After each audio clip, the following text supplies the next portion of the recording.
Et Marty, dis-moi, quand est-ce que je peux investir? Bah je sais pas non plus. Mais on va voir durant cette vidéo, il y a quelques indicateurs qui peuvent grandement nous aider. Eh bien salut tout le monde, bienvenue sur la chaîne. Aujourd'hui on se retrouve pour une nouvelle vidéo où on va analyser différents indicateurs pour comprendre les meilleures périodes où investir. Vous entendez souvent cette phrase, quand est-ce que je peux investir? Est-ce que c'est la bonne entrée? Est-ce que c'est le bon moment? Et bah personne n'a cette fameuse boule de cristal. Dans cette vidéo on va aborder les différents indicateurs et en commençant par la trend Google.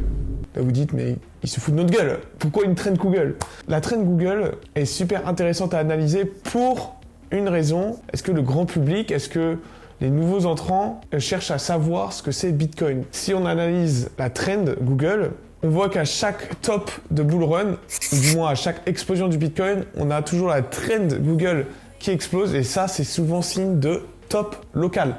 À chaque fois qu'on a l'explosion de la trend Google sur par exemple Bitcoin ou crypto-monnaie, les deux sont à peu près similaires, et ben on a souvent un top local. Quand investir en utilisant cet indicateur par exemple, après il faudra faire le mix de tous les indicateurs qu'on va voir dans la vidéo pour avoir la meilleure entrée possible. Et grâce à la trend Google, et ben vous pouvez déjà avoir une première fenêtre de tir de vente ou d'achat. Justement si la trend Google est plutôt basse, c'est déjà un bon signe.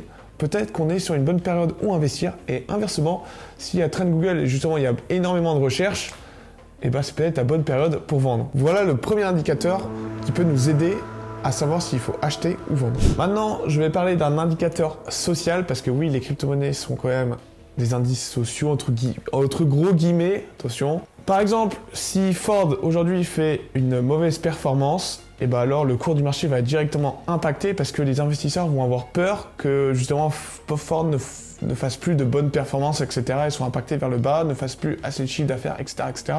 Alors que Bitcoin ne fait pas de chiffre d'affaires. Voilà ce que je voulais dire.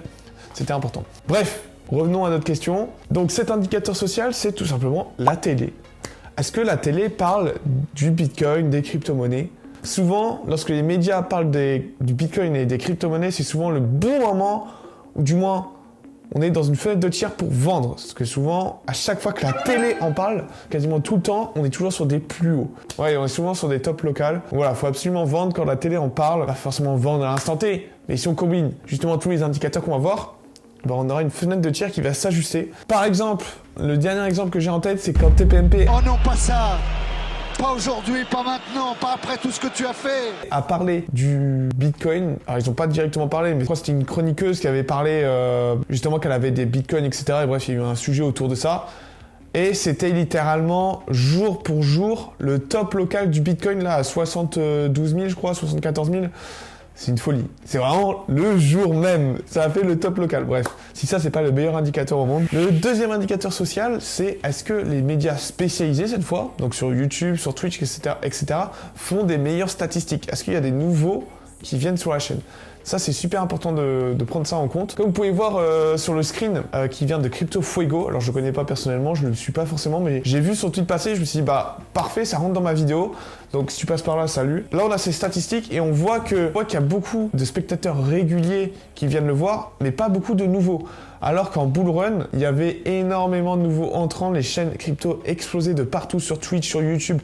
Partout ça a explosé, et donc ça c'était souvent signe de top local. Alors sur la deuxième capture d'écran justement on peut voir qu'en mars, lorsque le Bitcoin avait fait son ATH, CryptoFuego nous a fait voir justement qu'en mars c'est là où il a recueilli le plus de spectateurs. Ça nous prouve bien que lorsque le Bitcoin explose, ça fait parler et des nouveaux entrants arrivent pour investir, etc. Malheureusement, si vous êtes là pour faire de l'argent, c'est vraiment le moment de vendre en fait. Donc déjà on a le Google Trend, la télévision, les médias spécialisés, et je vous en présentais encore deux autres. Donc maintenant on va parler un peu plus crypto et on va voir l'indicateur des shitcoins. Et oui, les shitcoins, alors pourquoi c'est un indicateur? Parce que souvent, lorsque les shitcoins explosent, c'est souvent le top local pour Bitcoin. Je vous montre la capture que j'ai fait. Alors j'ai mis plusieurs shitcoins du coup sur la charte. Par exemple, on a eu le listing du Bonk, on a eu une top local sur Bitcoin. Après, il a stagné pendant, alors pas sur plusieurs mois, mais au moins plusieurs semaines. Je crois que ça a été à peu près un mois de stagnation. Et donc là, ça nous a fait aussi un top local lors du listing du Bonk. Et ensuite, on a eu derrière l'explosion du PP, du Doge et le listing du WIF sur Binance. Et là aussi, ça a été le top local, l'ATH de Bitcoin. lorsque justement tous ces mêmes coins ont explosé. Pur hasard ou juste un changement de la liquidité, à vous de voir, mais moi je pense honnêtement que c'est eu un changement de liquidité. Justement, toutes les personnes qui avaient des bitcoins ont eu beaucoup de cash flow et donc ils ont fait tourner leur liquidité justement et donc ça a fait baisser Bitcoin, mais les shitcoins ont continué un peu de monter et ensuite ils ont tout vendu. Et je pense pour après racheter en Bitcoin lorsque ça descend. Je pense que c'est une stratégie en bull run vraiment qui optimise le rendement, très risqué, mais ça peut être masterclass. Bref, voilà. Pour moi, c'est un indicateur important. Si vous commencez à avoir des shitcoins qui explosent dans tous les sens, retenez les indicateurs. Hein. On en a déjà vu 4. Et je pense avec ces 4 là, déjà, vous pouvez avoir une bonne fenêtre de tir pour vendre. Mais il en reste un et qui est plutôt pas mal. Parlons du taux de financement. Oh, Marty, qu'est-ce que tu racontes? C'est quoi ça? C'est trop compliqué. Absolument pas. Le taux de financement, en anglais poundings, en fait c'est tout simplement les traders en fait, lorsque vous faites des trades avec des effets de levier. Bon, ceux qui connaissent pas les effets de levier, je vous conseille d'aller voir une vidéo que j'ai présentée. Mais bref, c'est quand vous faites du trading, peut-être ça vous concerne pas, mais ça vous concernera de loin parce que c'est eux qui font aussi monter artificiellement le cours. Et donc, s'ils font monter artificiellement le prix du Bitcoin, et bah là c'est le moment de vendre, et oui. Mais comment faire monter artificiellement le prix du Bitcoin? Bah tout simplement quand les taux de financement s'affolent. Les taux de financement, c'est par exemple une plateforme de trading. Lorsqu'il y a beaucoup d'acheteurs qui achètent du Bitcoin, par exemple, parce que tout le monde commence à acheter du Bitcoin, et bah le cours va monter violemment. Mais pour contrebalancer en fait le tout, il faut aussi des vendeurs. Et donc s'il y a trop d'acheteurs, et bah les taux de financement vont grimper. Donc c'est-à-dire que vous avez acheté du Bitcoin, et bah toutes les heures, vous allez avoir une petite taxe. Plus il y a d'acheteurs, plus la taxe va augmenter, elle sera haute. Par exemple, des fois, vous pouvez avoir des taux de financement à 80%. C'est-à-dire que sur un an, si vous gardez votre position comme elle est, vous allez payer 80% de votre position. Par exemple, je mets 1000 $, bah, je vais payer 800 € à la fin de l'année. Bref, comme vous l'entendez, c'est complètement stupide et c'est démentiel. Pour dire que souvent, parce que les taux de financement s'affolent, on est souvent sur un top local aussi. Comment regarder ces taux de financement? C'est tout simple. Vous allez sur CoinGlass et il y a une petite catégorie taux de financement. Et là, vous pouvez mettre le taux de financement heatmap. C'est du coup la carte, justement, visuellement, on voit comment les taux de financement bougent à travers les jours.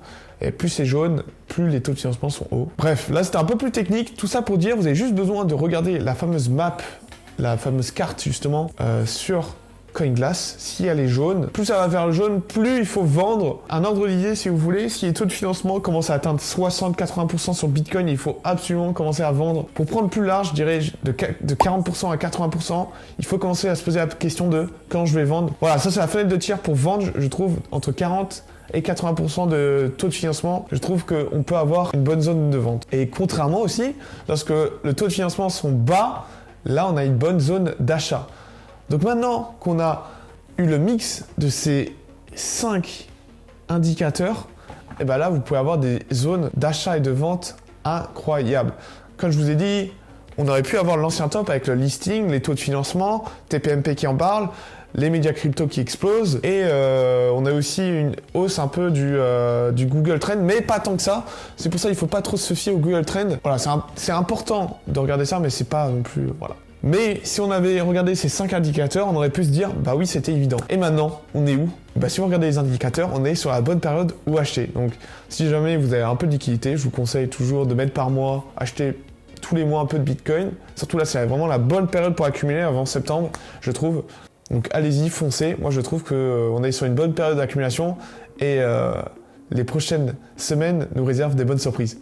Sur ce les gars, c'était Marty 4K, n'hésitez pas à mettre un petit j'aime, un petit commentaire si vous avez bien aimé la vidéo, qu'est-ce que vous voulez comme prochaine vidéo. Merci pour vos commentaires de la dernière vidéo, je sais que c'était pas du tout crypto, c'était plus de l'investissement sur mon projet personnel qui arrive, etc. Bref, sur ce les gars, bonne journée, bonne soirée, et on se dit à la prochaine tout le monde, c'était Marty 4K, ciao.